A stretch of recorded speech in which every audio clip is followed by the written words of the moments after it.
आज का टॉपिक है अमेरिका की शासन व्यवस्था। ये टॉपिक जननायक चंद्रशेखर विश्वविद्यालय के बीए राजनीति विज्ञान 5वें सेमेस्टर का टॉपिक है। हम देखते हैं इसकी शासन व्यवस्था किस तरह से है। अमेरिका की शासन व्यवस्था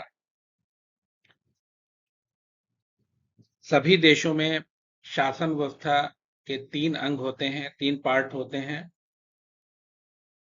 यानी हर देश में ये 3 पार्ट होना आवश्यक है, लेकिन इन तीनों के नाम अलग-अलग हो सकते हैं।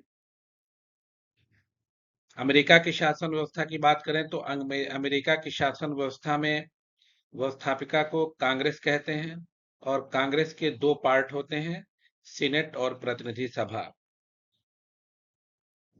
सीनेट की सदस्य संख्या 100 है, क्योंकि वहां 50 राज्य हैं और हर राज्य से 2 सीनेट चुने जाते हैं, तो इस तरह से वहां पे 100 सदस्य संख्या है। इनका कार्यकाल 6 वर्ष है। प्रतिनिधि सभा ये भी जनता द्वारा चुनी जाती है, सदस्य संख्या 435 है, इनका कार्यकाल 2 वर्ष है। अगर इसको समझने के लिए या समझाने के लिए अगर हम बात करें तो व्यवस्थापिका, जैसे भारत में व्यवस्थापिका का नाम संसद है। संसद के 2 पार्ट हैं, लोकसभा और राज्यसभा। उसी तरीके से वहां की व्यवस्थापिका को कांग्रेस कहते हैं, एक सीनेट और एक प्रतिनिधि सभा है। दूसरी तरफ अब हम कार्यपालिका की तरफ आते हैं। कार्यपालिका कार्यपालिका वहां पे किसी भी शासन में 2 तरह की कार्यपालिका हो सकती है, या तो अध्यक्षात्मक शासन व्यवस्था या संसदात्मक शासन व्यवस्था। तो अमेरिका में अध्यक्षात्मक शासन व्यवस्था है। अध्यक्षात्मक शासन व्यवस्था में राष्ट्रपति कार्यपालिका का प्रमुख होता है। इस तरह से यहाँ का राष्ट्रपति कार्यपालिका का प्रमुख है, यानी वास्तविक कार्यपालिका है। इसका कार्यकाल 4 वर्ष है। ये जनता द्वारा एक निर्वाचक मंडल चुना जाता है और वो निर्वाचक मंडल फिर राष्ट्रपति को चुनता है। उसी तरीके से उपराष्ट्रपति का भी चुनाव होता है। फिर न्यायपालिका न्यायपालिका में वहां 2 तरह की व्यवस्था है, एक व्यवस्थापिका न्यायालय और एक संवैधानिक न्यायालय। व्यवस्थापिका न्यायालय में राज्य से रिलेटेड जो विवाद होते हैं वो देखे जाते हैं, और संवैधानिक न्यायालय में जैसे जिला न्यायालय, अपीलीय न्यायालय और सर्वोच्च न्यायालय, इस तरह के न्यायालय इसमें आते हैं। अब हम आगे बात करेंगे अमेरिका के संविधान की या शासन व्यवस्था की विशेषताएं।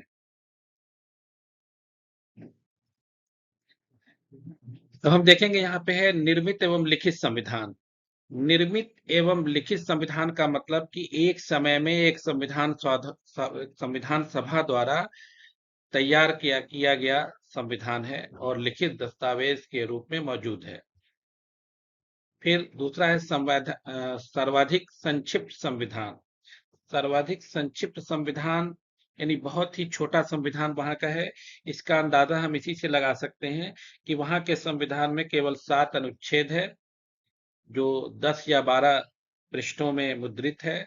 कुल 4000 शब्द हैं। इस तरह से बहुत ही छोटा संविधान है, लेकिन उन छोटे संविधान में शासन व्यवस्था की पूरी बात उसमें सम्मिलित है।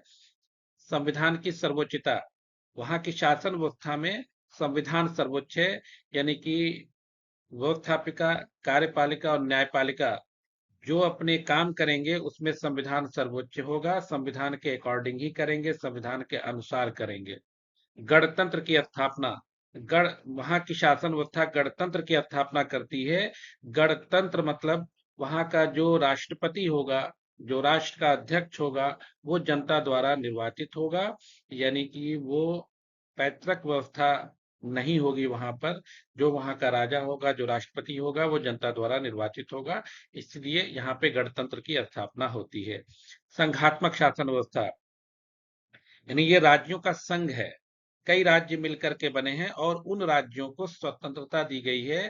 केंद्र और राज्यों के बीच शक्तियों का बंटवारा है। जैसे भारत भी एक संघात्मक शासन है, अमेरिका में भी संघात्मक शासन है। कई राज्य यहाँ पर हैं, कई राज्यों का संघ है, और संघ में केंद्र और राज्यों में शक्तियों का बंटवारा है। उसी इसी इसीलिए यहाँ की व्यवस्था को भी संघात्मक शासन व्यवस्था कहते हैं। फिर यहाँ पे दोहरी नागरिकता से मतलब ये है कि एक वहाँ के निवासियों को एक अमेरिका की नागरिकता लेनी होगी और दूसरी उस प्रदेश की नागरिकता लेनी होगी जिस प्रदेश के निवासी हैं। हालांकि भारत संघात्मक शासन होते हुए भी भारत में दोहरी नागरिकता नहीं है, यहाँ पर केवल एक नागरिकता लेनी होती है, केवल भारत की। लेकिन वहाँ के संघात्मक शासन में दोहरी नागरिकता का प्रावधान है। एक अमेरिका की नागरिकता लेंगे और दूसरी जिस प्रदेश में वहां के निवासी होंगे वहां की लेंगे। दूसरा अध्यक्षात्मक शासन, हमने पहले भी बताया था कि दो तरह की शासन व्यवस्था होती है, एक अध्यक्षात्मक शासन व्यवस्था और दूसरी संसदात्मक शासन व्यवस्था। अध्यक्षात्मक शासन व्यवस्था में कार्यपालिका का प्रमुख राष्ट्रपति होता है और संसदात्मक शासन व्यवस्था में कार्यपालिका का प्रमुख प्रधानमंत्री होता है। इस तरह से अब शक्ति विभाजन शक्ति विभाजन में जो शासन व्यवस्था के जो सरकार के जो 3 अंग हैं, व्यवस्थापिका, कार्यपालिका, न्यायपालिका, इन तीनों में शक्तियों का स्पष्ट विभाजन होगा।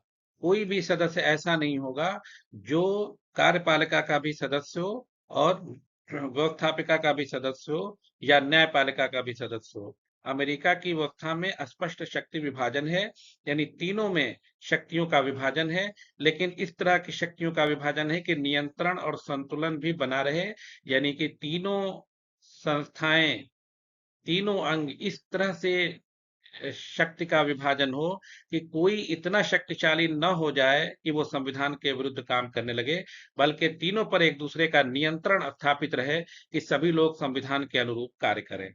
न्यायिक सर्वोच्चता, जो वहां का न्यायालय होगा वो किसी भी विवाद के मामले में उसका निर्णय सर्वोच्च होगा। और वो न्यायिक सर्वोच्चता कैसे होगी, क्योंकि वो जो न्यायालय जो न्याय करेगा वो संविधान के अनुरूप करेगा, संविधान से अलग कोई न्याय नहीं कर सकता। तो इस तरह से न्यायिक सर्वोच्चता है।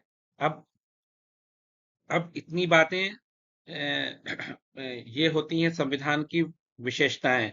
अब इसमें जो हमारे इसमें क्वेश्चंस आ सकते हैं बीए के सिलेबस में कि अमेरिका की शासन व्यवस्था की विशेषताएं बताइए, तो ये सारी चीजें को हम एक्सप्लेन करेंगे कि हम इन जितने भी पॉइंट हैं उनको एक्सप्लेन करके बताएंगे कि क्या क्या विशेषताएं हैं और क्या शासन व्यवस्था है।